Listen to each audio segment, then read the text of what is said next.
Warung bakso Mas Didi.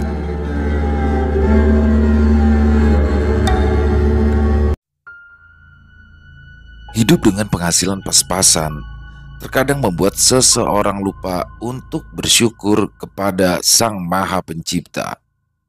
Ujian kehidupan yang seharusnya dijalani dengan sabar dan penuh keikhlasan itu kini tidak lagi ada di dalam pikiran dan hati Didi. Didi mulai terpengaruh kisah-kisah orang yang dengan mudah mendapatkan kekayaan dengan cara-cara yang tidak biasa. Didi yang mendapatkan cerita tentang pengusaha lampu kristal yang dulunya sangat miskin hingga akhirnya orang itu menjadi kaya raya pun mulai terpikat untuk tahu lebih banyak apa yang telah dilakukan orang itu hingga mendapatkan kekayaan berlimpah ruah. Rumah bak istana di sebuah perumahan besar menandakan jika kekayaan orang yang dikenal memiliki usaha jual beli lampu kristal itu tidak main-main. Dan sejak saat itulah Didi pun memutuskan untuk meniru jejak dari orang tersebut. Di setiap harinya, Didi dari berjualan bakso keliling pun menyempatkan berhenti di depan rumah mewah bak istana milik pengusaha lampu kristal tersebut. Didi di sini selalu mengagumi rumah itu dan sangat berhasrat ingin memiliki hunian yang mewah seperti itu. Walau jarang yang membeli dagangannya, ketika Didi berhenti di depan rumah besar itu, Didi pun tidak peduli lagi karena memang tujuannya berhenti di sana hanya untuk memandangi rumah mewah tersebut. Kapan ya aku bisa punya rumah seperti ini? Gumam Didik dalam hati. Ya, sudah seminggu ini Didi terus-terusan berhenti di depan rumah besar itu dan menghabiskan waktu hingga 1 jam lebih hanya untuk memandangi secara detail rumah mewah tersebut. Hingga suatu ketika, Didi yang duduk di bangku plastik yang biasa ia letakkan di atas gerobaknya ketika dia berkeliling dihampiri seorang pria tua yang pakaiannya tidak seperti orang-orang yang tinggal di kota itu. Kakek tua yang mengenakan pakaian serba hitam itu berdiri sambil menatap Didi dalam-dalam, seolah tahu apa yang sedang difikirkan oleh penjual bakso keliling itu. "Kamu mau punya rumah seperti itu, Le?" tanya kakek tua yang membuat Didi terkejut. "Wah, gak mungkin, Mbah. Walaupun kepingin, ya itu hanya angan-angan semata, Mbah. Mana mungkin penjual bakso dengan hasil pas-pasan seperti saya ini bisa menabung untuk membangun rumah semegah itu," jawab Didi yang langsung berdiri dan mempersilahkan kakek tua itu untuk duduk. "Siapa bilang tidak mungkin, Le? Tidak ada yang tidak mungkin di dunia ini. Selama kita bekerja keras, pasti kita bisa mewujudkan impian," jawab kakek tua itu sambil meraih bangku plastik yang sudah ditawarkan Didi tadi. "Loh, coba sampean lihat, Mbah. Tiang rumah mewah itu kalau dihitung-hitung saja bisa puluhan juta loh, Mbah. Apalagi pagarnya, Mbah. Lihat tuh, kekar, bagus. Untuk membuat pagar rumah seperti itu saja, saya aja belum tentu mampu, Mbah, Mbah," balas Didi yang membuat kakek tua itu tertawa. "Semua itu ada caranya, Le. Apapun mungkin terjadi di dunia ini. Hari ini kamu hanya berjualan keliling. Siapa tahu nantinya kamu bisa punya banyak kios. Dan siapa tahu kamu nantinya ketiban untung besar, Le," ujar kakek tua itu lagi. "Loh, memangnya sampean tahu caranya supaya cepat kaya, Mbah?" tanya Didi sambil mengalihkan pandangannya ke rumah mewah yang ada di seberangnya itu. "Jika kamu memang mau, aku akan memberitahumu," jawab sosok lelaki tua itu. "Beneran, Mbah? Oh iya, perkenalkan, nama saya Didi Santoso, saya asli Jawa Tengah," ujar Didi sambil mengulurkan tangannya. "Namaku Sarimo, panggil saja aku Mbah Mo," balas sosok lelaki tua yang di kedua tangannya hampir dipenuhi batu akik yang besar-besar. "Kalau kau memang mau memiliki rumah mewah seperti itu, datanglah ke gubukku yang ada di daerah Jawa Tengah," ujar Mbah Mo menawarkan apa yang memang diinginkan oleh Didi. Mbah Mo yang langsung berpamitan pergi pun tidak lupa memberikan sobekan kertas kusam berisi alamat rumahnya kepada Didi. Tapi yang membuat Didi merasa heran adalah sosok Mbah Mo tiba-tiba saja lenyap. Ketika Didi sedang membaca apa yang tertulis pada sebuah sobekan kertas kusam tersebut, bulu kuduk Didik pun di sini mulai meremang. Sambil terus mengedarkan pandangannya ke sekitar, mencoba mencari sosok Mbah Mo yang memang sudah tidak terlihat lagi. Didi yang merasa aneh dengan kejadian yang baru saja dialaminya itu pun lalu memilih pulang sambil mendorong gerobak baksonya. Sesampainya di rumah, Didik yang telah selesai membereskan sisa dagangannya pun terus memandangi sobekan kertas pemberian lelaki tua misterius yang bernama Mbah Sarimo tadi.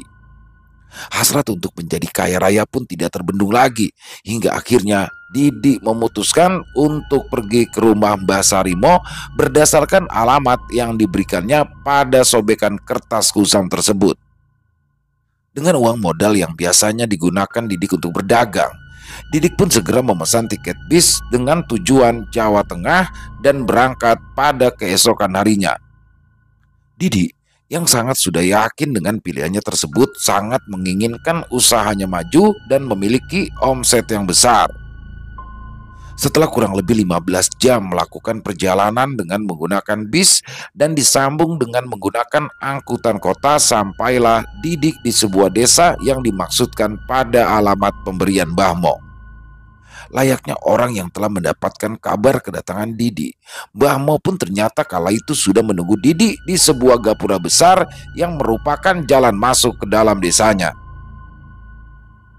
Di sepanjang perjalanan, Didi pun merasa aneh ketika semua mata mulai tertuju kepadanya. Didi yang merasa berjalan bersama Mbah Mo pun mulai kebingungan ketika banyak orang yang mengira Didi sudah gila karena berbicara seorang diri di jalan ramai menuju kampung Mbah Mo itu.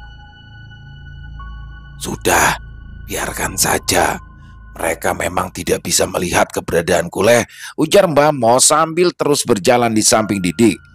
Lama, Didik dan Mbah Mo berjalan di sebuah jalan besar pedesaan hingga akhirnya mereka berdua pun mulai memasuki jalan setapak yang menanjak yang mengarah ke puncak sebuah bukit.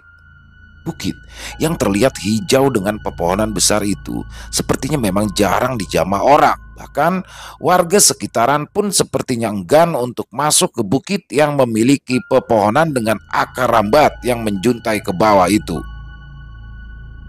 Ketika sampai di sebuah tanah lapang yang berada di tengah bukit tersebut, Didik pun kala itu melihat sebuah rumah kecil yang sangat sederhana. Dan ketika Didik mengedarkan pandangannya ke sekitar, Didik pun kembali kehilangan sosok Mbah Mo yang tadi jelas-jelas berjalan di depannya dengan jarak yang cukup rapat. Sempat ia merasa ketakutan dengan apa yang terjadi.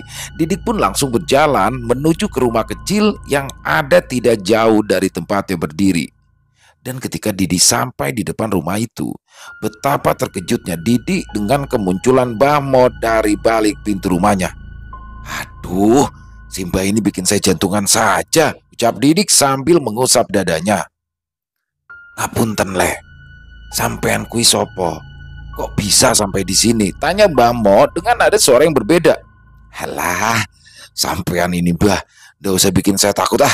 Wong jelas-jelas sampean yang sudah bawa saya ke tempat ini," jawab Didi yang mengira apa yang ditanyakan Mbah Mo itu adalah sebuah lelucon belaka. "Oh, gitu ya. Ya sudah, monggo masuk ke dalam gubuk saya ini," pinta Mbah Mo dengan ramah. Didik yang merasa bingung dengan apa yang dialaminya itu segera membuang jauh apa yang sudah membuatnya merasa takut. Didik yang masih memikirkan tentang perkataan orang-orang yang mengatakannya gila di jalan utama desa tadi, merasa yakin jika yang membawanya ke rumah itu bukanlah Mbah Sarimo yang ada di rumah ini. Tapi di sini Didik pun tidak mempedulikan hal itu lagi. Didik pun tetap yakin jika Mbah Mo yang ada di rumah kecil ini dapat menjadi perantara untuk dirinya mendapatkan kekayaan secara instan. "Yang mengantarmu tadi ke sini itu adalah Goni, sosok peliharaan Simbah yang ada di kota Jakarta," ujar Mbah Mo yang baru saja keluar dari dalam kamarnya. "Loh, kok sampean bisa tahu ya Mbah?" Tanya Didik penasaran. Lah, itu sobekan kertas yang dibawa Pak Jono, pengusaha sukses di Jakarta yang memiliki rumah besar yang baru saja kembali ke bilik rumah Simbah, jawab Mbah Mo sambil menunjukkan kertas yang selama berhari-hari ini ada di tangan Didi. Didi yang merasa penasaran pun segera mencari sobekan kertas kusam yang berisikan alamat desa tempat rumah Mbah Sarimo berada saat ini. Tapi di saku celananya, Didi pun tidak mendapatkan apapun selain sisa uang yang ia miliki. Dah usah kamu cari lagi, Le. Lawang kertasnya sudah ada di sana. Ujar Mbah Mo sambil menunjuk ke arah bilik bambu yang dimana di sana terdapat sobekan kertas milik Didik itu. Apakah kamu yakin dan sudah siap untuk menjadi orang yang kaya raya, Le? Tanya Mbah Mo yang membuat Didik terkejut sambil menelan ludahnya. Kalau untuk jadi kaya raya, saya ya sangat siap sekali, Mbah. Tapi saya ini belum punya apa-apa, Mbah. Saya masih lajang, belum punya istri, jawab Didik sambil tersenyum. Kami tidak meminta apapun, Le.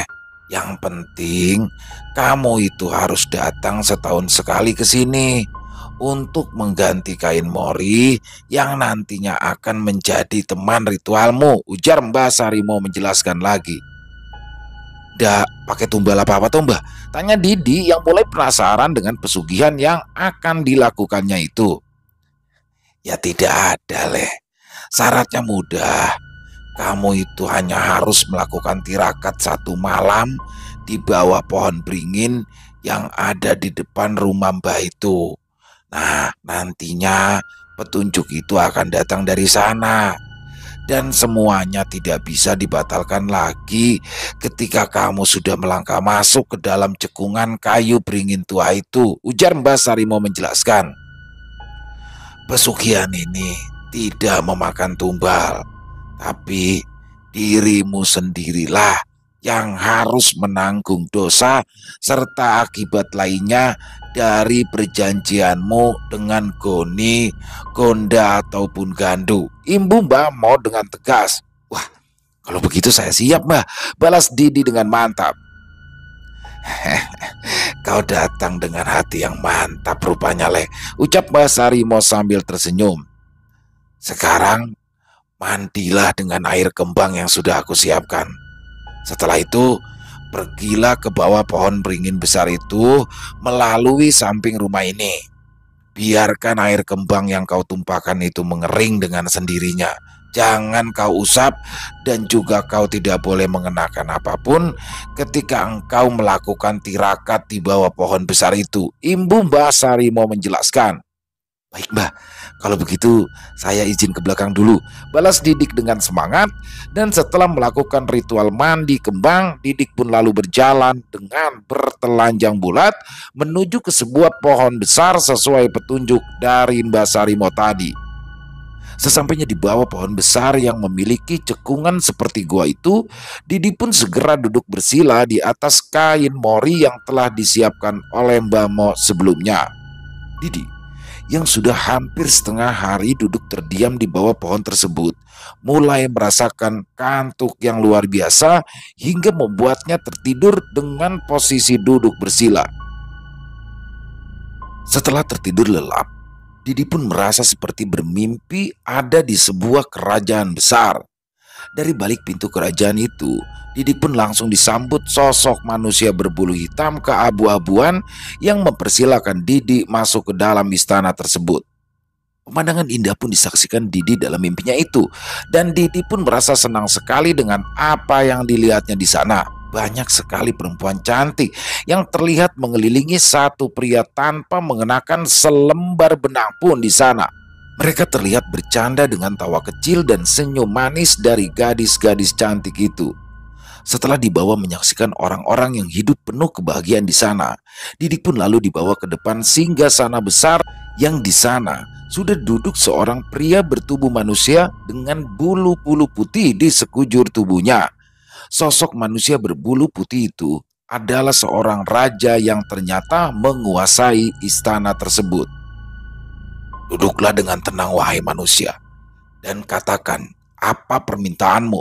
Ujar sosok manusia kera yang matanya mulai memerah itu.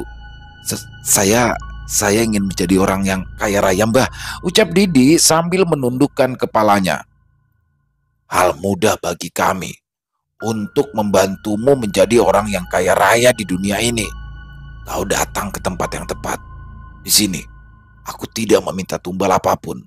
Hanya saja, aku akan meminta nyawamu kelak dan kau akan berada di bawah kekuasaanku seperti orang-orang yang tadi kau lihat sewaktu kau berjalan menuju ke singgasanaku ini, ujar sosok manusia bertubuh besar yang memiliki bulu putih di sekujur tubuhnya. Berapa lama waktu yang kau inginkan, wahai manusia? Tanya sosok Raja Kera Putih tersebut. 70 tahun, Bah, jawab Didi dengan suara gemetar. Baik, ketika usiamu menginjak 70 tahun, maka aku akan mengambil nyawamu dengan tanganku sendiri. Sekarang, kembalilah ke duniamu dan nikmatilah kekayaan yang akan aku berikan, ujar sosok Raja Kera Putih tersebut. Dan tanpa banyak bertanya lagi, Didik pun segera beranjak dari tempatnya duduk di hadapan sang Raja Siluman Kera Putih itu dan langsung diantar oleh prajurit dari kerajaan tersebut. Setelah tersadar, Didi pun merasa terkejut dengan tempatnya berada saat itu. Didi yang dengan jelas duduk di bawah pohon yang memiliki cekungan seperti gua itu kini sudah berada di dalam rumah Basarimo. Kau datang tanpa sedikit pun keraguan, Le. Gandu yang merupakan Raja Siluman Kera Putih itu telah menerima keteguhan hatimu yang ingin menjadi orang kaya raya. Sekarang kenakan semua pakaianmu. Setelah itu, aku akan menjelaskan apa-apa saja pantangan yang harus kau hindari selama kau hidup di dunia ini, ujar Mbah Mo yang langsung dilakukan oleh Didi. Setelah mengenakan pakaiannya, Mbah Mo pun mulai menjelaskan tentang apa saja yang harus dilakukan Didi. Saat itu, Mbah Mo memberikan 1 butir buah kelapa, kopi pahit, dan beberapa buah pisang yang harus Didi makan di tempat melakukan ritualnya tadi. Habiskan semua hidangan ini. Sosok Gandu yang sudah ada di dalam tubuhmu sudah merasa lapar dan haus, ujar Mbah Mo sambil menunjuk ke arah tempat kopi, buah pisang, dan 1 butir buah kelapa itu. Setelah menghabiskan hidangan yang telah disiapkan oleh Mbah Mo, Didi pun lalu kembali duduk di atas kain mori yang sebelumnya telah digunakannya tadi. Terimalah batu ini, dan nanti bungkuslah batu ini menggunakan kain mori yang sedang kau duduki itu.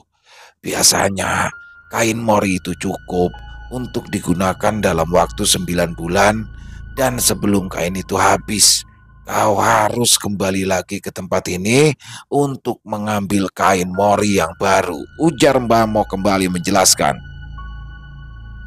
Setelah kau bungkus batu kecil ini dengan sobekan kain mori itu, masukkan ke dalam wadah tempatmu menaruh daganganmu. Tapi ingat, kau dilarang untuk ikut memakan apa yang sedang kau jajakan, imbu Mbah Mo lagi menjelaskan. Dan yang paling berat dari ritual ini adalah kau dilarang untuk menikah selama-lamanya, ucap Mbah Mo yang sontak membuat Didi terkejut. Karena jiwa dan ragamu telah dipinang oleh putri dari kerajaan Siluman Kera. Dan atas permintaan Gandu, kau tidak boleh menikah dengan wanita manapun, ujar Mbah Mo dengan tegas. Aduh, Mbah, kalau semisalnya saya lagi kepingin, bagaimana ya, Mbah? Apa saya boleh beli atau istilahnya jajan gitu loh, Mbah? Tanya Didi dengan wajah malu-malu. Sudah aku katakan, ujian terberat dari pesugihan ini adalah menikah. Dalam artian, kau pun dilarang untuk berhubungan badan dengan wanita manapun, jawab Mbah Mo tegas. Baik, Mbah, saya akan patuhi itu semua. Yang penting saya bisa hidup kaya raya, balas Didi dengan yakin. Didi yang ternyata sudah seminggu lebih berada di kediaman Mbah Mo itu kembali ke rumah kontrakannya yang ada di daerah Jakarta. Para tetangga dan juga teman-teman seprofesinya pun mulai mencari-cari keberadaan Didi yang pergi sudah hampir 9 hari itu. Mengetahui bahwa kepergiannya itu sudah berhari-hari, Didi pun menjadi bingung sendiri dibuatnya. Pasalnya, menurut hitungan Didi, dia hanya pergi selama 3 hari saja. Dan karena sudah tidak lagi memiliki uang untuk modal berdagang, Didi pun lalu memberanikan diri meminjam uang kepada saudaranya. Tapi seperti kebanyakan pada umumnya, semua saudara Didi pun enggan memberikan sepeser pun uang pinjaman kepadanya. Dan dengan perasaan kesal, akhirnya Didik pun mendatangi rumah sahabatnya yang bekerja di pasar Kebayoran Lama untuk meminjam uang sebagai modal awalnya berdagang bakso kembali. Sahabat Didi yang bernama Wasiman pun dengan senang hati membantu Didi. Ya, Wasiman sangat tahu siapa Didi yang memang tidak pernah berbuat hal-hal negatif selama dikenalnya. Dan dengan uang yang dipinjamnya dari Wasiman itulah Didi mengawali karirnya kembali sebagai seorang pedagang bakso keliling yang dagangannya selalu saja laris manis di setiap harinya. Didi yang pada awalnya berjualan keliling pun akhirnya mencari tempat mangkal yang menurutnya strategis. Walau harus membayar uang pungli dari orang-orang yang mengaku menguasai wilayah itu, Didi pun di sini tidak merasa keberatan. Dan setelah 3 bulan berjualan di pangkalannya tersebut, Didi bisa mengembalikan uang pinjamannya kepada Wasiman. Didi pun di sini juga sedikit memberikan hadiah untuk Wasiman karena kebaikan hatinya yang mana sudah mau meminjamkannya modal. Setelah 9 bulan berlalu, Didi yang kini mulai memiliki tabungan banyak pun kembali mendatangi kediaman dari Mbah Sarimo untuk mengambil kain mori yang memang terus digunakannya untuk ritual dagangannya tersebut.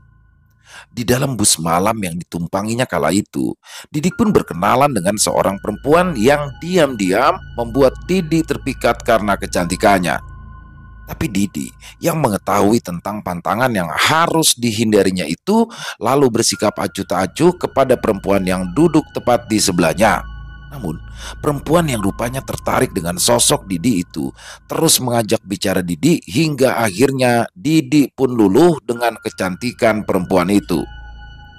Sebelum berpisah, Didi pun meminta alamat tempat tinggal gadis yang bekerja sebagai asisten rumah tangga di kota Jakarta, dan dari situlah hubungan Didi dengan gadis yang bernama Tantri itu dimulai.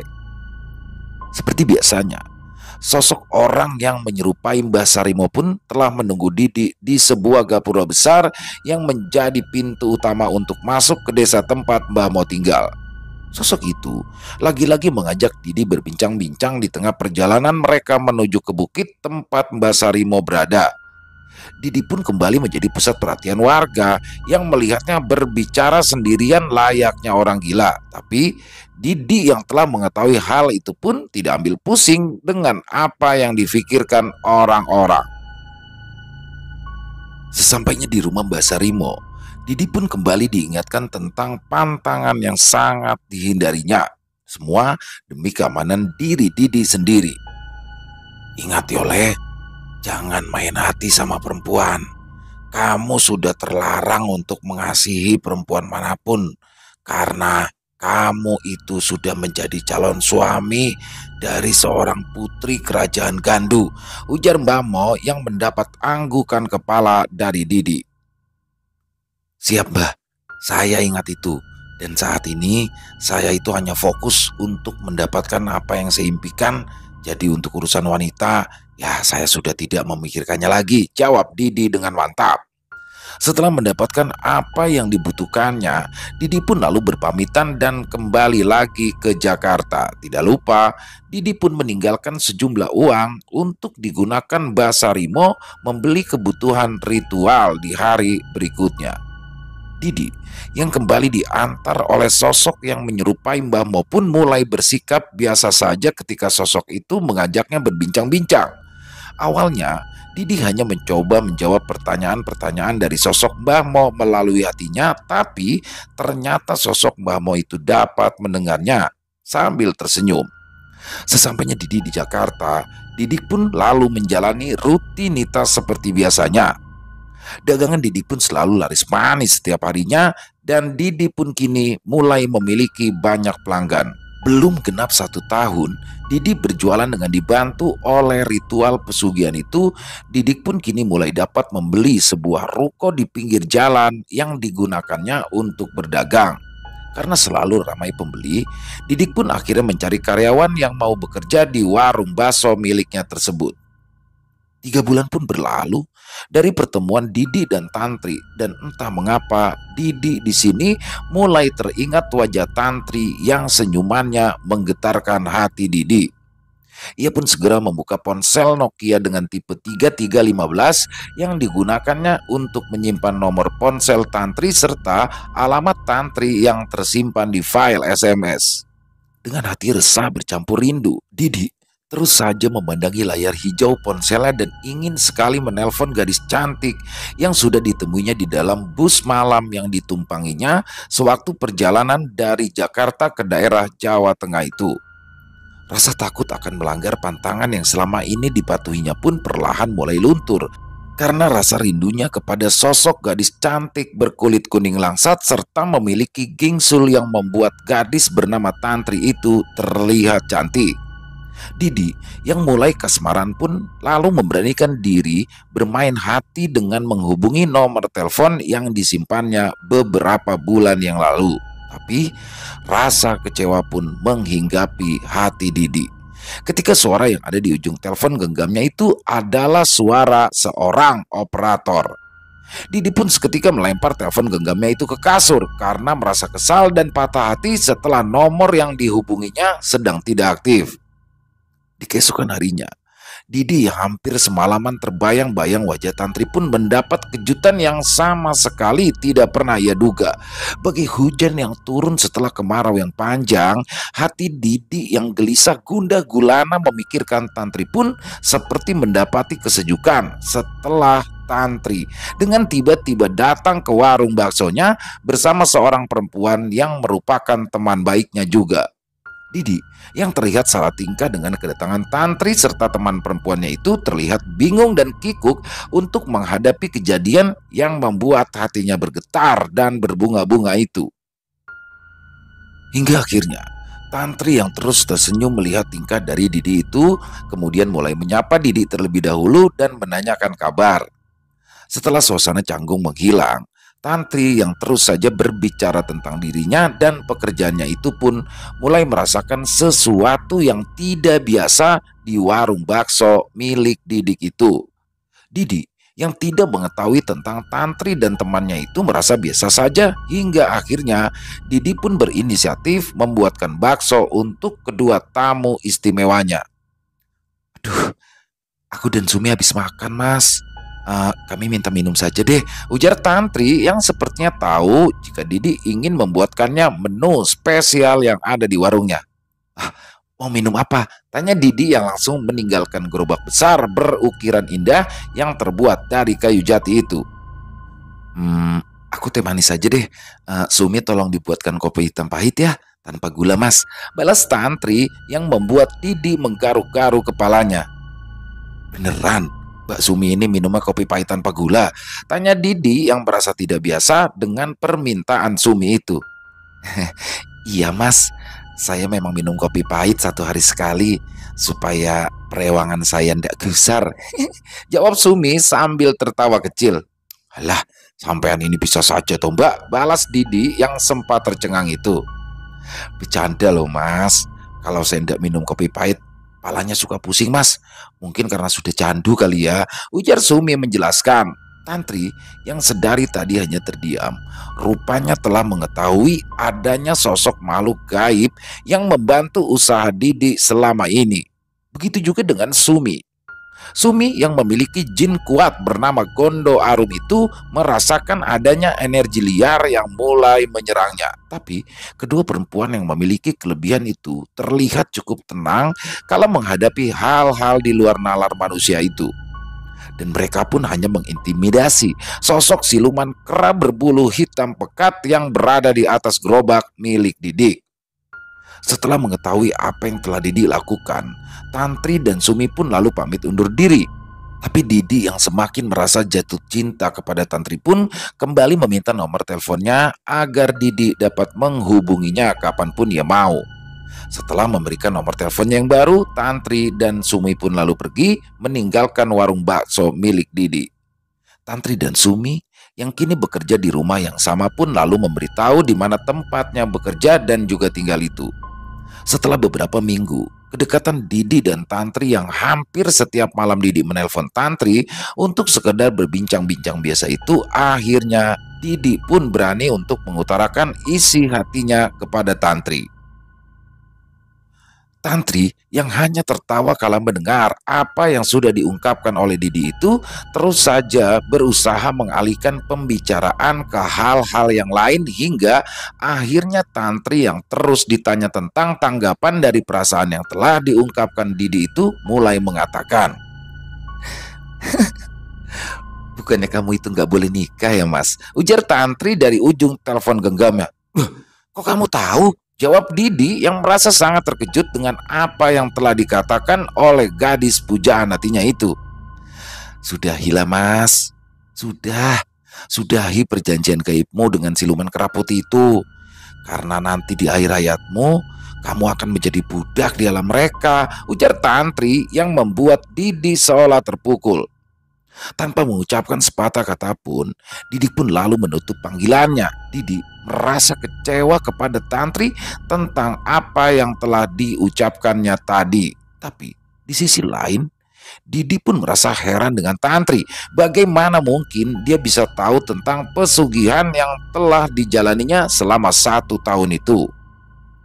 Di keesokan harinya, Didi yang terlihat murung memikirkan Tantri pun tiba-tiba didatangi Sumi yang langsung memesan kopi pahit hitam seperti beberapa waktu lalu.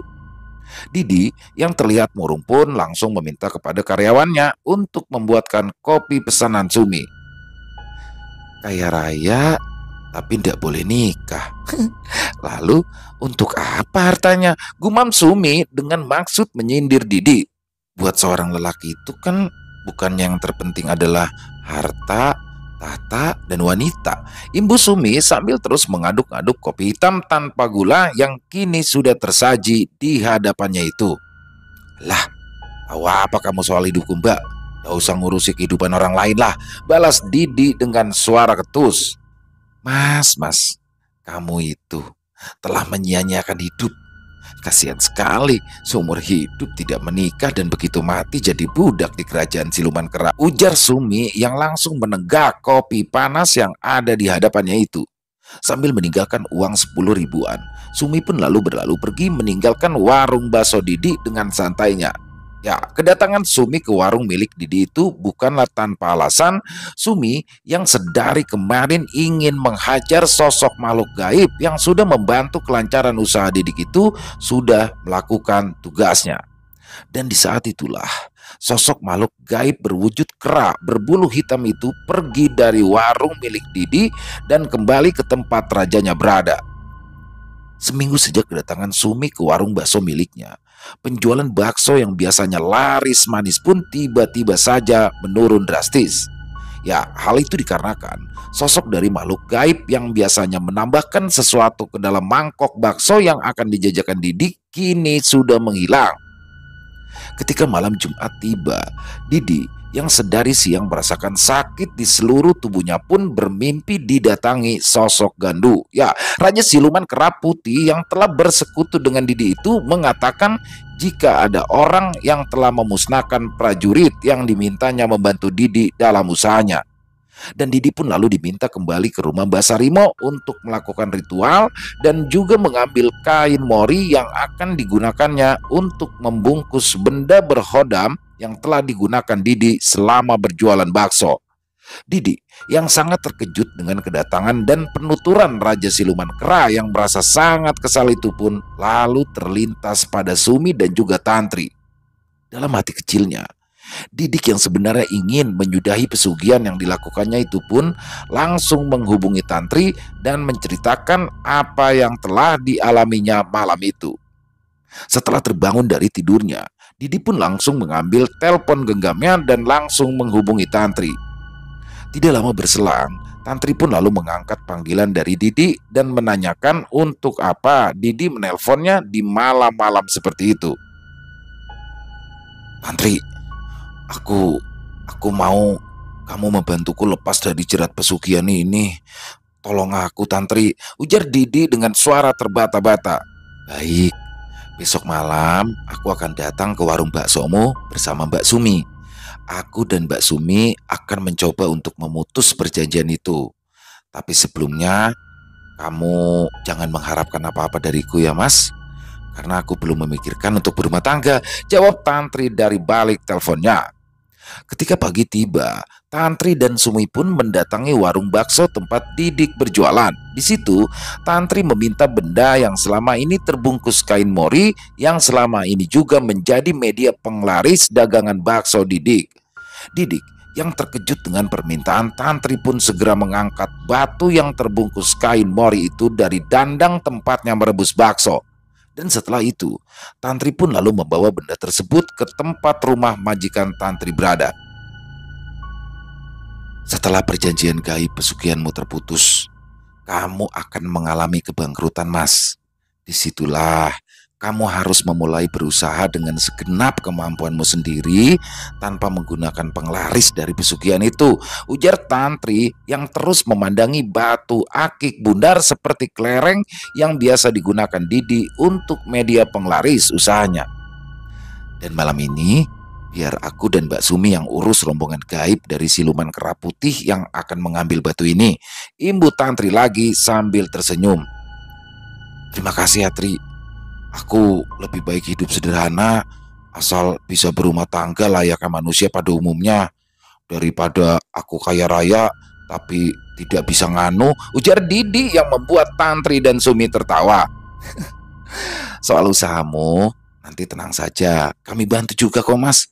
Kamu itu tidak perlu khawatir soal rezeki yang akan datang, karena semua itu sudah ada yang mengaturnya, balas Sumi dengan tenang. Sumi yang memang sudah lebih berpengalaman dalam hal gaib pun sempat menceritakan perihal penglarisan yang dimilikinya. Penglarisan dan asihan Gondo Arum adalah asihan terkuat yang ada di dalam dunia gaib dibanding asihan-asihan lainnya. Bahkan Tantri pun sempat kewalahan menjinakkan sosok Gondo Arum yang bersatu dengan Gondo Rumi hingga akhirnya dua sosok jin asihan itu dapat ditundukkan dengan bantuan sosok jin bernama Naga Sakilat. Setelah bercerita banyak tentang kehidupannya, Tantri dan Sumi pun segera berpamitan kepada Didi untuk kembali ke rumah tempat mereka bekerja. Dan ketika malam tiba, Tantri dan Sumi pun mulai didatangi oleh sosok Gandu dan pasukan kerajaannya yang meminta Tantri untuk mengembalikan batu yang berasal dari istananya tersebut. Benda ini akan kau kembalikan, tapi kau harus memutus perjanjianmu dengan manusia yang bernama Didi, ujar Tantri tegas. Suara bising dari lantai atas tempat Tantri dan Sumi tidur pun membuat ibu pemilik rumah merasa ketakutan. Padahal saat itu Tantri sudah memasang pagar gaib supaya sosok-sosok makhluk siluman kera yang menjadi bawahan dari Gandu tidak mengganggu pemilik rumah tersebut. Bagaimana kera putih? Apa yang sedang kau pikirkan? Tanya Tantri dengan tegas. Sombong sekali kau anak manusia. Akan aku bawa ke istanaku dan akan aku jadikan kau alas kakiku di sana nanti, ujar sosok Gandu sang raja siluman kera putih tersebut. Belum sempat sosok Gandu menyerang, tiba-tiba saja sosok Gondo Rumi muncul dan mulai menyerang sosok Gandu dengan ganas. Sementara Tantri mulai berjibaku melawan pasukan kera yang jumlahnya tidak lagi dapat dihitung dengan jari.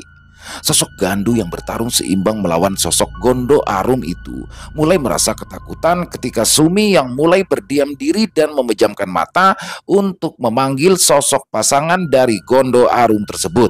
Tidak perlu kau meminta bantuan Rumi. Tenang saja, kera ini akan aku jadikan kera panggang bumbu kacang sendiri, Sumi.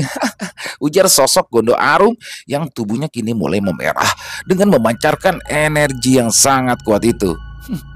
Baik Arum, lakukan secepatnya, jangan buat aku khawatir, balas Sumi dengan tenang. Tantri yang mulai mengeluarkan ajian Bolo Sewu miliknya pun dengan mudah dapat mengusir bahkan memusnahkan sosok prajurit gaib siluman kera tersebut. Dan setelah menghabisi para penggawa kerajaan siluman kera putih itu, Tantri pun langsung membantu Gondo Arum untuk segera dapat mengalahkan sosok Gandu. Ternyata ilmumu sudah berkurang, Gondo Arum, tanya Tantri sambil tersenyum. Tenang saja, Tri. Aku sudah terbiasa berpuasa saat ini, balas Gondo Arum yang mulai semakin ganas menyerang Raja Siluman Kera tersebut. Merasa kewalahan dan kehabisan pasukan, Gandu, sang Raja Siluman Kera Putih pun memilih pergi dari palagan pertempuran. Tantri yang mengetahui hal itu pun segera melepaskan ajian Bolo Sewu untuk menghadang Gandu dan membiarkan Gondo Arum menghabisinya. Kepulan asap mulai terlihat dari sosok Raja Siluman Kera Putih itu, dan dengan perlahan Raja Siluman Kera itu ambruk dan mengeluarkan api besar. Karena tidak ingin membuat suasana kacau, Sumi yang telah menyiapkan air garam pun segera menyiram tubuh Gandu, sang Raja Siluman Kera, hingga membuatnya terkapar dan hilang menjadi kepulan asap. Loh, kenapa kamu nyiram dengan air garam itu, Sum? Padahal kan dianya akan aku jadikan kera panggang tadi, ujar Gondo Arum dengan wajah kesal.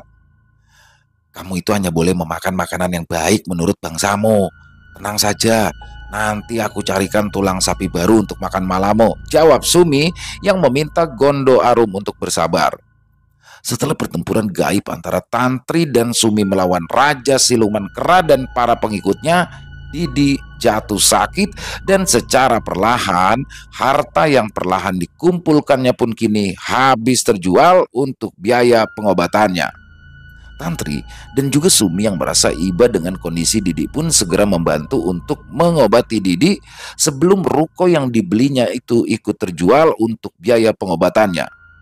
Sempat terjadi perdebatan kecil antara Tantri dan Sumi perihal ruko yang dibeli Didi dengan uang hasil dari pesugihan itu.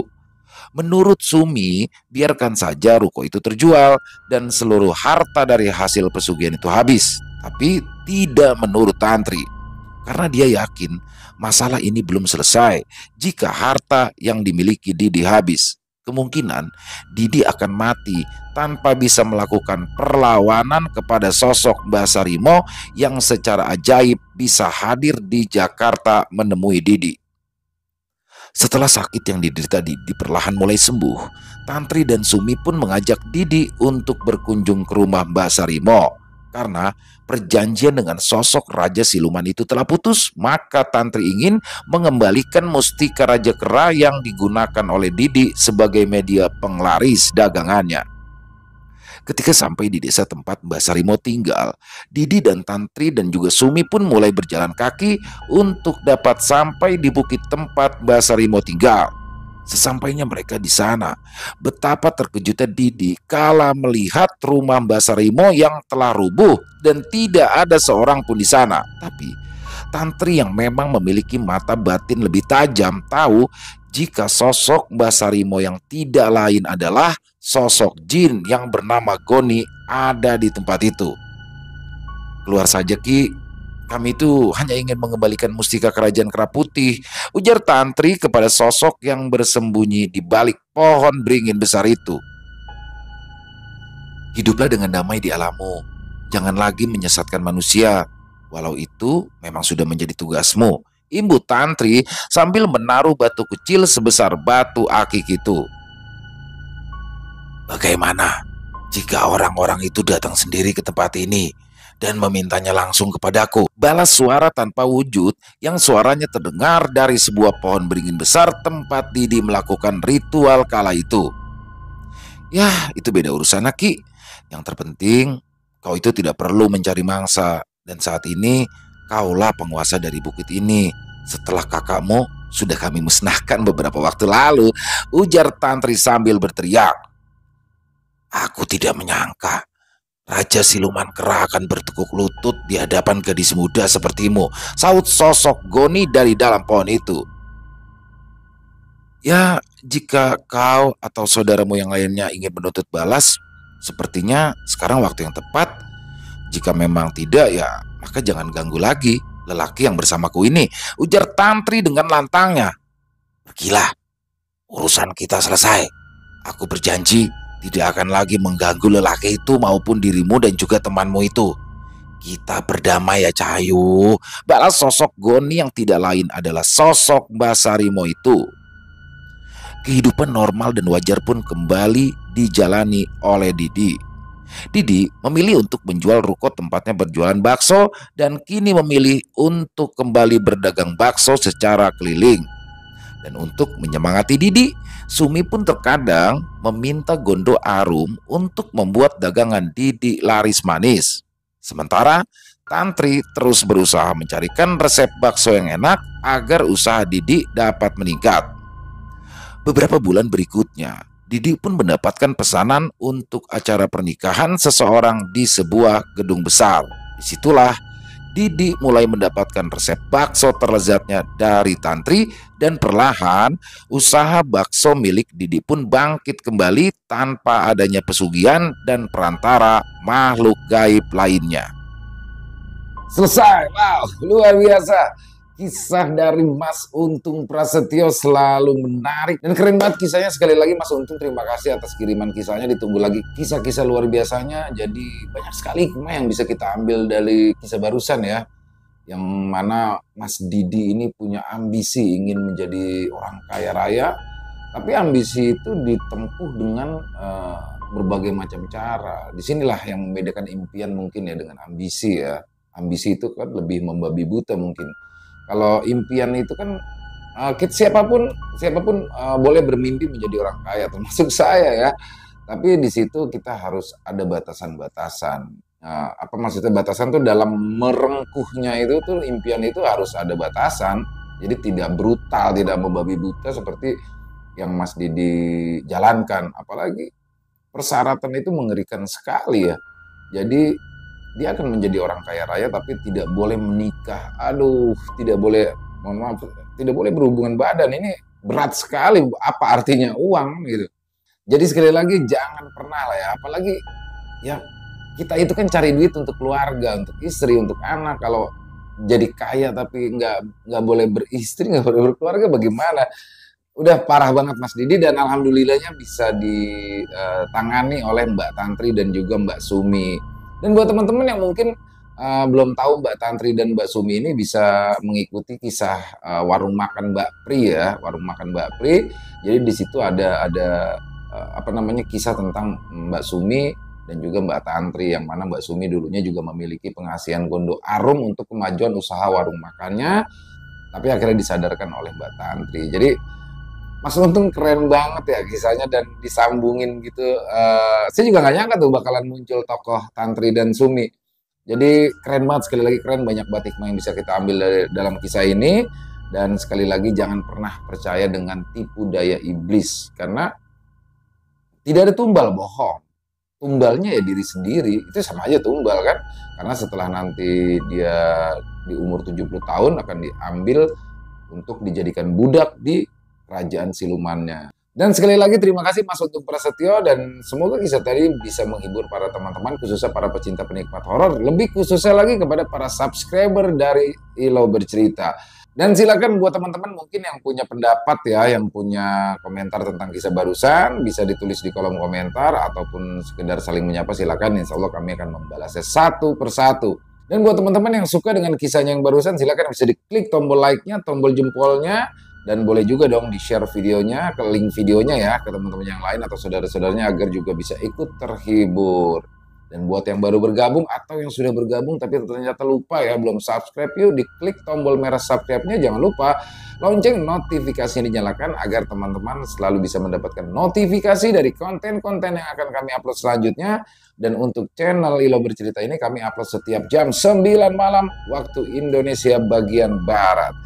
Dan buat teman-teman mungkin yang punya kisah ya, yang punya kisah horor misteri yang diangkat dari kisah nyata yang berdasarkan pengalaman pribadi, apabila memang ingin berkenan ya disampaikan di channel kami, silakan bisa dikirimkan ke nomor telepon yang ada di bawah sini. Dan bebas teman-teman, silakan bisa lewat tulisan boleh, lewat rekaman suara boleh, senyamannya teman-teman aja. Dan di akhir kata saya Ilo mengucapkan terima kasih kepada seluruh teman-teman yang sudah selalu setia, yang sudah selalu mendoakan dan support kami. Karena kehadiran teman-temanlah kami selalu semangat berkarya di setiap harinya. Dan di akhir kata saya Ilo mengucapkan permohonan maaf Apabila mungkin ada kata-kata saya yang salah ataupun mungkin ada kata-kata saya yang kurang berkenan, saya mohon dibukakan pintu maaf yang seluas-luasnya karena saya hanyalah manusia biasa, tempatnya salah dan dosa. Dan sampai berjumpa lagi di konten-konten kami selanjutnya yang pasti tidak kalah serunya, yang pasti tidak kalah horornya, masih bersama saya Ilo di channel Ilo Bercerita. Salam sehat, sukses selalu untuk kita semua. Amin amin ya rabbal alamin. Wassalamualaikum warahmatullahi wabarakatuh.